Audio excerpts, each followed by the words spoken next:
రాజారెడ్డి గారు కొడుకు రాజశేఖర రెడ్డి గారు నాకు బాగా పరిచయాలు గనక వాళ్ళ ఆత్మతో నేను కమ్యూనికేట్ చేయడానికి ప్రయత్నించాను. అంటే రాజారెడ్డి గారు రాజశేఖర రెడ్డి గారు ఈరోజు బ్రతికుంటే షర్మిలాని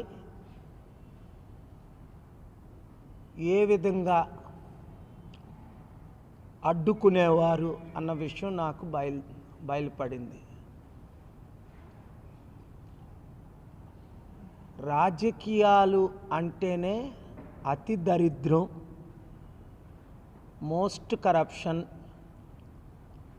అసలు ఇంత దరిద్రం అయిన రాజకీయాలు 200 దేశాల్లో మన దేశంలో తప్ప ఇంక ఏ దేశాల్లో ఇంత డెమోక్రసీ పేరు మీద ఇంత ఘోరమైన దుస్థితికి రాజకీయాలు చేరుకుంటాయి అని నేను అనుకోలేదు.